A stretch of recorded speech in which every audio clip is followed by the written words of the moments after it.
All right, welcome to the Smartphone Awards 2025. It's all in front of us, all the smartphones of the year. And you know, somehow in a world of AI devices and smart glasses and XR headsets, the smartphone is still OP. Like, this is still the center of our personal computing lives. And we got a lot of stuff coming out this year. We got folding phones, we got really interesting high-end phones and budget phones and weird accessories and modular designs and all sorts of stuff. And I'm about to give them some trophies. Every single phone on this desk in front of me came out during the calendar year 2025. And it's a bit of a tradition around here to reward some of the best and most notable of them. So that's exactly what I'm gonna do. As usual, we have a set number of categories. And for each one of these categories, I'm gonna give one overall winner, which I will also award this very nice premium trophy, which I'll literally mail you if you're watching this, if you're the company that made the phone. And then of course I'll give some honorable mentions and some runner-ups if there are others that are deserving. And this is one of the most fun videos to do every year because every year there's all sorts of interesting phones that came out and storylines and different picks that people are expecting for certain awards. But these are of course my awards. So the awards I give are the ones I deem worthy. And without any further ado, let's just jump into it.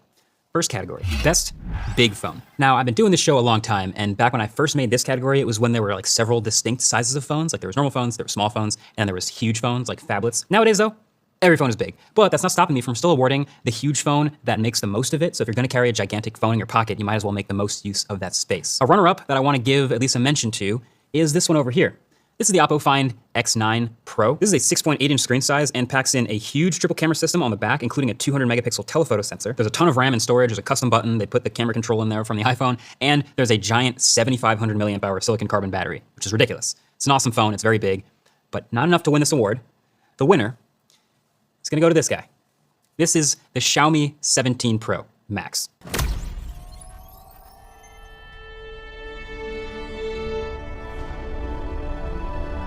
This is a really big phone that is really loaded with features. First of all, it's a 6.9-inch phone, so basically as big as a phone gets before it's a tablet. But it also feels like the most phone you can get if you're trying to maximize everything. Snapdragon 8 Elite Gen 5, which is shaken out to be the most powerful chip of the year, 7,500 milliamp hour silicon carbon battery, all of the RAM, all of the storage, triple 50 megapixel cameras, and then a nearly 3-inch, 1000 nit, 120 hertz screen on the back, which is more useful than ever at this size. You can get notifications on it. It's your camera viewfinder. It's everything. This is one of those phones that made a statement for the design and how well it used the massive thing that is the camera bump on the back of the phone. Really well done by Xiaomi and well deserving of the best big phone of 2025. So that brings us to the next category, best small phone. So like I said, lots and lots of phones these days are huge.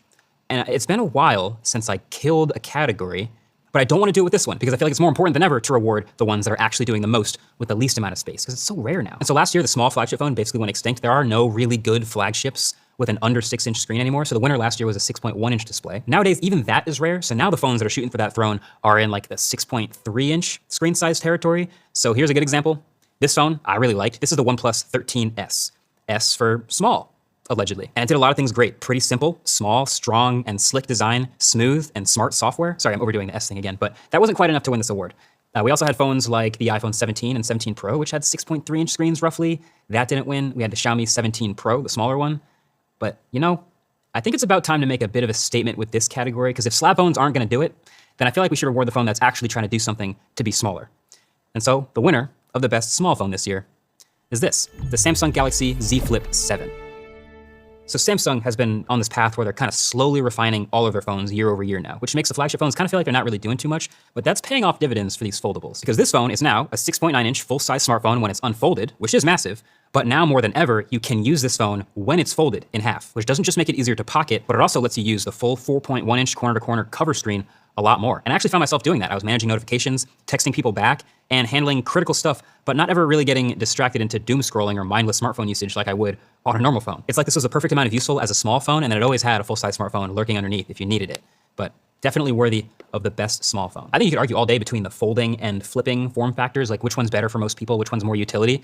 I think for the average person, I could argue for the flip phone a little more easily. And it's also cheaper. So I think really good phone, long time coming. Well played, Samsung. So next category, best camera. Now this has always been a very interesting category for the smartphone awards because every year we get a ton of innovation in smartphone cameras. It's no surprise. Matter of fact, a little inside baseball, basically every single one of these phones that comes out, it gets sent to the studio for a review along with like a 50-page PDF of a reviewer's guide with all the facts and figures and new features on the phone. And sometimes like half of those pages are just on smartphone camera features. So we got new flagship phones this year with 200 megapixel cameras. We got brand new super advanced stabilization in some of these, some new formats. Almost everything actually in front of me here has at least triple cameras, usually 3 focal lengths, sometimes 2 with like a sort of a cheap macro or black and white third camera. So there's lots of phones deserving to be recognized here. But then you ask the people who actually use the cameras here for a living. And it seemingly always boxes us in to one answer. The oh wait, that's not.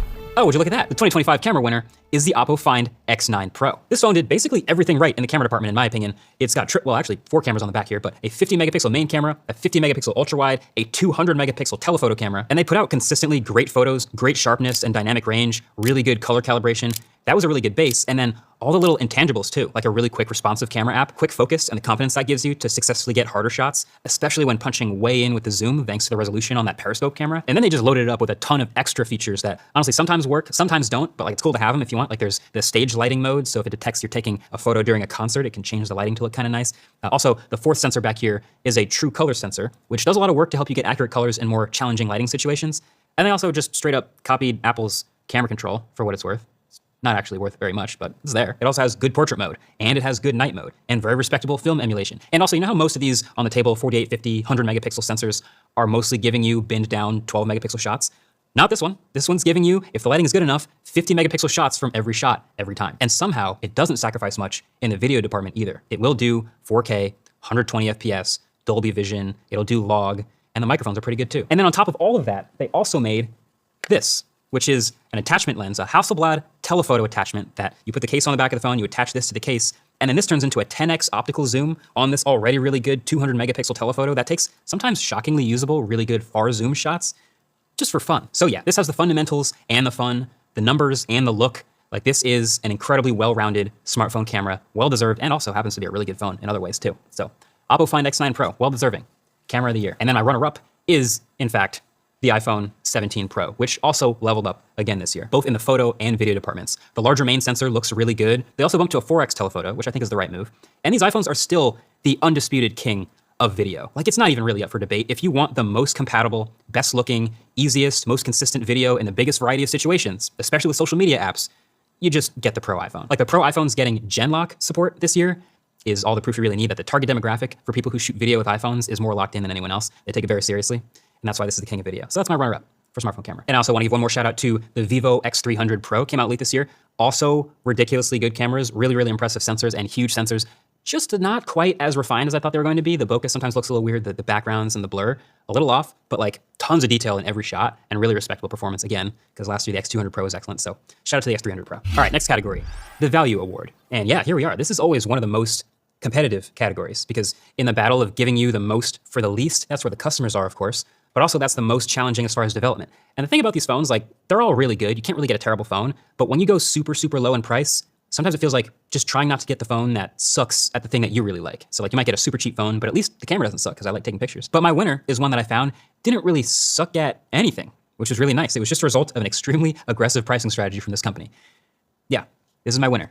This is the CMF Phone 2 Pro. For $279, this phone is modular, cheap, and fun. It's funny, this tends to be one of the harder phones to explain because I'm already trying to explain to people what Nothing is, which is like a new brand of kind of budgety phones. And then the Nothing brand has the A-series phones, which are even more budget. But then Nothing made a sub-brand called CMF, which is even more budget. But then this is the Pro phone in the lineup. But you can just ignore all that because they built a phone that feels like it's literally double the price. This is a 6.8-inch, 120 hertz screen that's actually good looking and bright. There's a 5,000 milliamp hour battery, so the life is actually pretty good. It also still has 3 cameras, where lots of phones at this price tend to drop one. The specs are solid, and the software is probably its highlight. It's really well optimized and feels pretty smooth. Plus, it's wrapped in this sort of fun design with some bright colors and some actually interesting attachable accessories to really make it your own. It's funny, I literally titled my review of this phone, Budget Phone of the Year, in May. So some pretty intense foreshadowing there, but I'd say well-deserved, and a nice trophy headed out to the folks over in London for that one. Now, I also want to give a shout out to the Moto G Play. Maybe it's because Motorola is really not very good at flagships, but this phone feels as good as anything they've made, and that's a good thing. Like, it's got a huge screen, it's got a really, really big battery, decent cameras, decent software, headphone jack. This is one of the best phones under $200. It's like $180 right now, and it will probably only drop from here. Very much worth it, and they've been killing it in this space for years, so this isn't a surprise. This is a really good option. Among all the competition in that price category, well done, Motorola. And also, Pixel 9a has got to be on anybody's list who's after a more compact option. A lot of these flagships are trying to feel like a flagship and have a huge screen. This is a 6.3-inch